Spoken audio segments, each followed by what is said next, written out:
અમદાવાદ શહેરમાં ઓમ મોઢેરી શિવ શક્તિ અવતાર દ્વારા શિવ ભોલેનાથનો ભવ્ય સત્સંગ અને શોભાયાત્રાનું આયોજન કરવામાં આવ્યું.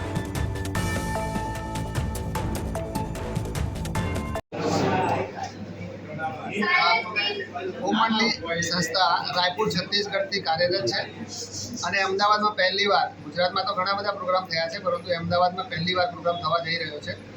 ઓમ મંડળી સંસ્થા દ્વારા વંદે માતરમ કાર્યક્રમ 1 લાખ લોકોએ એક સાથે વંદે માતરમ ગાવેલું એનો વર્લ્ડ રેકોર્ડ ઓમ મંડળી સંસ્થાને મળેલો છે. ઇન્ટરનેશનલ વર્લ્ડ રેકોર્ડ છે. એ રાયપુરમાં 2023માં અમે આ વર્લ્ડ રેકોર્ડ બનાવેલો અને એ જ વંદે માતરમ, સંપૂર્ણ વંદે માતરમનું ગાયન, ઓમનું ઉચ્ચારણ અને શિવ ભોલેનાથનો સત્સંગ ત્રણેયનો કાર્યક્રમ અમે અમદાવાદમાં પણ યોજી રહ્યા છીએ. જે કાલે ભવ્ય રેલી છે જેમાં 12 ઝાંકીઓ છે બહુ મોટી મોટી અને 1 કિલોમીટર તિરંગો ઝંડો અમે બધા હાથમાં પકડીને અહીંયા કુબેરનગર એરિયામાં અમે રેલી કાઢીશું અને 14 તારીખે સાંજે અહીંયા કુબેરનગરમાં પરમાત્મા મિલન યાની કે ભોલેનાથનો સત્સંગ થશે, જેમાં અમે અમદાવાદના બધા વ્યક્તિઓને નિમંત્રણ આપીએ છીએ ઓમ મંડળી તરફથી. તો ભાવભીનું નિમંત્રણ છે, બધા જરૂર વધારો.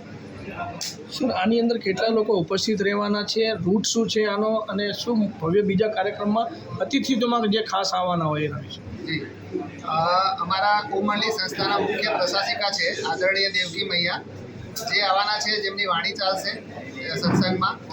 અને તિરંગા રેલી મેન આકર્ષણનું કેન્દ્ર છે 1 કિલોમીટર તિરંગો, જે બધા ભાઈ બહેનો સાથે લઈને ચાલશે. વંદે માતરમના નારા લગાવીને, ઓમ નમઃ શિવાયના નારા લગાવીને, હર હર મહાદેવના નારા લગાવીને તિરંગો ઝંડો, ઓમ મંડળીનો ઝંડો અને 1 કિલોમીટર તિરંગો ઝંડો સાથે લઈને લગભગ 700થી 800 ભાઈ બહેનો રેલીમાં જોડાશે.